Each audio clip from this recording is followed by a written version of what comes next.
Hello my dear friend, আমরা আজকে ঘুরতে আসছি শিলাহাটি স্থলবন্দর, যেটি নীলফামারী জেলার ডোমার উপজেলার ভুগডাপুর ইউনিয়নে অবস্থিত। এই ভবনটি বর্তমানে রেলওয়ের সবচেয়ে আধুনিক আইকনিক ভবন হিসেবে পরিচিত, যেটি শিলাহাটি স্থলবন্দরে স্থাপিত হয়েছে। এই ভবনটি দেখতে খুবই সুদর্শন ও দৃষ্টিনন্দন।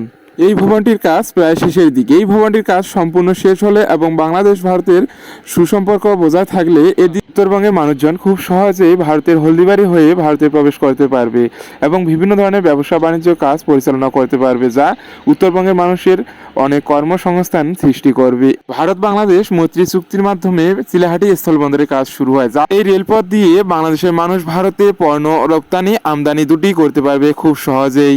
এই রেলপথ দিয়ে মানুষজন খুব সহজেই ভারতে যেতে পারবে, তেমনি ভারতের মানুষ বাংলাদেশেও ঘুরতে আসতে পারবে।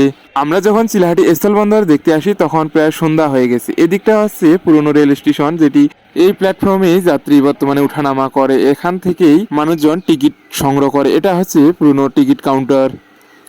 আমরা চিলাহাটি স্থলবন্দর আপনাদেরকে ঘুরিয়ে দেখালাম। আপনাদেরকে কেমন লেগেছে অবশ্যই কমেন্ট করে জানাবেন। আমরা এখন চলে যাব চিলাহাটি হয়ে মুক্তিরহাট জিরো পয়েন্ট। আমরা চলে আসলাম জিরো পয়েন্টে। জিরো পয়েন্টে বাংলাদেশের একটি দৃষ্টিনন্দন আইকনিক গেট তৈরি করেছে, যেখান দিয়ে বাংলাদেশের ট্রেন প্রবেশ করে। আর আমাদের পিছনে দেখতে পাচ্ছেন ওই দিকে, ওটা হচ্ছে ইন্ডিয়ান গেট। আমরা একটু সামনের দিকে এগিয়ে আসলাম। এখানে দেখতেছি অনেক মানুষজন ছবি তুলতেছে এবং এই গেটগুলো দেখতে এসেছে। বাংলাদেশ ভারতের দুইটি গেট রয়েছে। তখন এই রেল গেট দিয়ে প্রথম বাংলাদেশে ট্রেন প্রবেশ করে, তখন শুধু ভারতের রেলগেটটি ছিল। বর্তমানে বাংলাদেশে একটি রেলগেট দিয়েছে। ওই রেলগেটটিও খুব সুন্দর হয়েছে, কারণ এখানে প্রচুর মানুষ দর্শনার্থী ভিড় করে, এজন্যই বাংলাদেশের গেটটি দেওয়া হয়েছে। আমরা একটু ছবি তুলে নিলাম। একটু জুম করে দেখি ইন্ডিয়ান বর্ডারগুলো আপনারা যে দেখতে পাচ্ছেন কিনা অবশ্যই কমেন্ট করে জানাবেন।